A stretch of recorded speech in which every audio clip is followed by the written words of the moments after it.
Hello दोस्तों, आज के इस वीडियो में हम क्लास 10th का प्रश्नावली 4.4 का दूसरा क्वेश्चन बनाने वाले हैं। इस तरह का सवाल मैट्रिक के एग्जाम में पूछे जाते हैं। अगर इस तरह का सवाल रहेगा तो हम इसको किस प्रकार हल करेंगे ताकि हमारा सही आंसर निकल जाए और एग्जाम में आसानी से नंबर ला सके। क्वेश्चन बनाने से पहले क्या करते हैं, पहले क्वेश्चन को समझ लेते हैं। कुछ लोग क्या करते हैं, पहले क्वेश्चन को समझाते नहीं है और क्वेश्चन को बनाने लगते हैं। इससे अच्छा है कि पहले हम क्वेश्चन को समझ लेंगे, उसके बाद बनाएंगे। देखिए क्वेश्चन क्या बोल रहा है, निम्न प्रत्येक द्विघात समीकरण में k का ऐसा मान ज्ञात कीजिए उसके दो बराबर मूल हो। मतलब ये बोल रहा है k का मान आपको निकालना है तो उसके बराबर दो मूल हो, मतलब d का वैल्यू 0 हो। जब बराबर मूल होते हैं तो विवेक्तर का मान क्या होता है, 0 होता है। तो अब देखिए हम पहला क्वेश्चन को पहले बना लेते हैं। तो क्वेश्चन क्या बोल रहा है, 2x² प्लस kx प्लस 3 बराबर 0 है। तो ये आपको एक द्विघात समीकरण दिख रहा है। तो जब द्विघात समीकरण के ये फॉर्मेट में है तो x² के आगे जो भी नंबर रहता है मल्टीप्लाई में, गुणांक में, कोफिशिएंट में, ठीक है, उसको क्या बोलते हैं, a बोलते हैं। तो x² क्या है 2 है, तो a बराबर क्या हो जाएगा 2। अब क्या है, x जो होता है उसके आगे जो भी नंबर मल्टीप्लाई में रहता है, इसको आप समझ लीजिए, उसको क्या बोलते हैं, b बोलते हैं। तो b का मान आपको क्या हो जाएगा, k हो जाएगा। उसके बाद क्या है कि जो थर्ड नंबर पे जो नंबर रहता है उसको c बोलते हैं। तो c बराबर आपको क्या हो जाएगा, 3 हो जाएगा। अब क्या बोल रहा है, क्वेश्चन में कंडीशन क्या दे रहा है कि दो बराबर मूल है। ठीक है, बराबर मूल का मतलब उसके विवेक्तर का मान 0 होगा। तो यहाँ पे क्या, यहाँ पर आप क्या लिखेंगे, चूंकि दोनों मूल बराबर है इसलिए क्या हो जाता है, जब दोनों मूल बराबर होता है तो क्या होता है कि d का मान, इसलिए क्या होता है, d बराबर क्या हो जाएगा, 0 होता है। तो d का मतलब क्या होता है, विवेचक, विवेक्तर, या इंग्लिश में बोलते हो डिस्क्रिमिनेंट। ठीक है, तो d का फॉर्मूला क्या होता है, d बराबर फॉर्मूला होता है b² माइनस 4ac। ठीक है, बराबर में क्या है, 0 है। अब क्या है, यहाँ पे d का जो फॉर्मूला हम रख दिए, इस फॉर्मूले पे जो हम a, b और c का मान निकाले हैं उस a, b, c का मान इसमें इस फॉर्मूले में रख देंगे। तो b का मान क्या है, k है। तो यहाँ पे b का स्क्वायर है, इसलिए यहाँ पे क्या करेंगे, हम k का भी स्क्वायर कर देंगे। माइनस 4 गुने a का मान क्या है, 2 है, तो गुना का चिन्ह यहाँ पे देंगे, मल्टीप्लाई 2 गुने c का मान क्या है, 3 है, तो 3 डाल दिए। बराबर में क्या है, 0 है, तो 0 दे दिए। अब क्या है कि इस k का स्क्वायर करेंगे तो क्या हो जाएगा, k²। ठीक है, उसके बाद ये क्या है, इन सबको गुना करेंगे, 4 दूना 8, 8 या 24, तो क्या हो जाएगा -24 बराबर 0। ठीक है, अब क्या करेंगे कि इस 24 को बराबर के दूसरे तरफ भेजते हैं। ठीक है, बराबर के दूसरे तरफ भेजेंगे तो क्या हो जाएगा कि माइनस में है तो ये क्या हो जाएगा, उधर जाएगा तो प्लस में 24 हो जाएगा।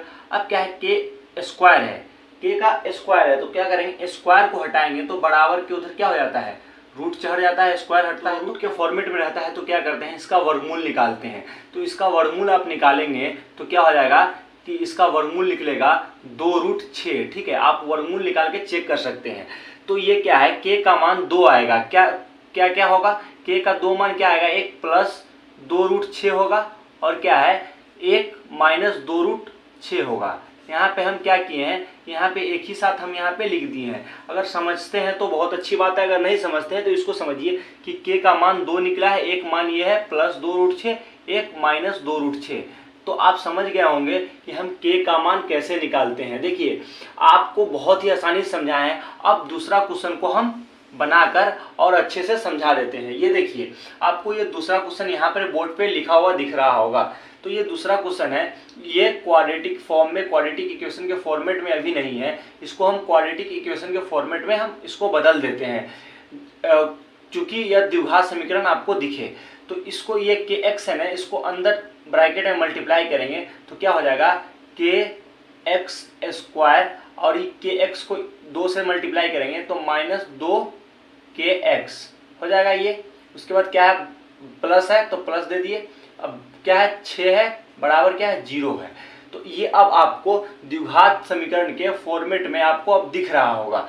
जब ये द्विघात समीकरण के फॉर्मेट में आ गया तो हम आपको क्या बताएं कि एक्स स्क्वायर के साथ जो मल्टीप्लाई में रहता है, गुणांक में रहता है, तो उसको हम क्या बोलते हैं, ए बोलते हैं। ठीक है, तो ए का मान क्या हो जाएगा आपको, के हो जाएगा। अब क्या है, एक्स के साथ में जो मल्टीप्लाई में रहता है उसको क्या बोलते हैं, ये 2k जो है उसको बी बोलते हैं। क्या होता है, बी का मान क्या हो जाएगा, उसके आगे जो साइन रहता है उस साइन को भी हम कंसीडर करते हैं, मतलब लेते हैं। तो -2k, तो ये b का मान आपको -2k पता चल गया। अब क्या है, c का मान क्या होता है, c का मान जो लास्ट वाला नंबर रहता है, लास्ट टर्म जो रहता है उसको हम लेते हैं। c का मान क्या हो गया, +6 हो गया। तो अब आपको a b c सब पता हो गया। अब क्या है, क्वेश्चन में क्या बोल रहा है, दो मूल बराबर होते हैं, तो इसलिए यहाँ पे लिखेंगे चूंकि दोनों मूल बराबर हैं। क्या है, दोनों मूल बराबर है। जब दोनों मूल बराबर होते हैं तो मैं आपको बताया क्या हूं कि जब दोनों मूल बराबर होते हैं तो d का मान क्या होता है, 0 होता है। तो यहाँ पर हम इसलिए लिख सकते हैं क्या, d बराबर 0। तो d बराबर हम 0 लिख देंगे। तो अब हम यहाँ पे क्या, d का फॉर्मूला रखेंगे। d बराबर फॉर्मूला क्या होता है, b² - 4ac होता है। ठीक है, तो इस फॉर्मूले में हम क्या करेंगे, a, b और c का मान जो हम यहाँ से निकाले हैं द्विघात समीकरण से, उस मान को इसमें रख देंगे। ठीक है, तो b का मान क्या है आपको, -2k है, तो यहाँ पे -2k हम रख दिए, उसका स्क्वायर कर देंगे। उसके बाद क्या है, -4 गुने a का मान क्या है, k है, तो k डाल दिए। ठीक है, और c का मान क्या है आपको, c का मान 6 है, तो 6 रख दिए।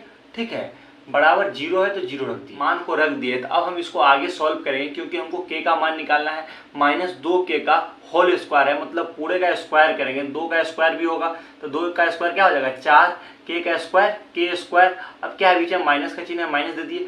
अब इन तीनों को आपस में मल्टीप्लाई करेंगे तो क्या हो जाएगा, 24k। ठीक है, बराबर क्या होगा, 0। ठीक, अब क्या है कि यह आपको द्विघात समीकरण के फॉर्मेट में ये आपको दिख रहा होगा। तो अब हम इसमें क्या देखते हैं कि इन दोनों में क्या है, कॉमन क्या है। तो इसमें भी 4 हो सकता है कॉमन, इसमें भी 4 निकल सकता है, और इसमें भी k है, इसमें भी k है। तो हम यहाँ पे क्या करते हैं, 4k को इसमें से कॉमन ले लेते हैं। ठीक है, कॉमन लेंगे तो क्या बचेगा, यहाँ पे k बचेगा। ठीक है, कॉमन का मतलब जो नंबर दोनों में होता है उसको हम बाहर निकाल लिए, बराबर में 0। तो यहाँ पे 6 बच गया, यहाँ पे 6 बच गया। अब क्या है कि जब ये द्विघात समीकरण का फॉर्मेट में हम गुणनखंड विधि से निकालते हैं तो क्या होता है कि ये दोनों नंबर को 0 के बराबर रखेंगे, तब हम k का मान निकलेगा 4k बराबर 0। उसके बाद क्या करेंगे, k - 6 बराबर 0। ठीक है, तो क्या होगा, k बराबर क्या होगा, इधर 0 में किसी भी नंबर से डिवाइड करेंगे तो वो क्या आएगा, 0। तो यहाँ पे क्या आपको मान आ गया, k का मान यहाँ पे 0 आ गया। अब दूसरे तरफ क्या है, k - 6 बराबर 0 है, तो k को क्या करेंगे, इधर रखेंगे और -6 को उधर भेजेंगे बराबर के दूसरी तरफ, तो +6 होगा। तो यहाँ पे आपको k का मान निकल गया। तो अब आपको समझ में आ गया होगा। इस वीडियो को अपने दोस्तों के साथ शेयर करें और इक्वल नॉलेज चैनल को सब्सक्राइब जरूर करें। अगर आप 8.1 और 8.2 को देखना चाहते हैं तो आपको डिस्क्रिप्शन में लिंक मिलेगा, उसकी मदद से देख सकते हैं। और इक्वल नॉलेज चैनल पर हर एक वीडियो आपको मिलेगा 10th क्लास से रिलेटेड। तो इस चैनल को सब्सक्राइब करना ना भूलें, और वीडियो पसंद आया है तो वीडियो को लाइक भी करें।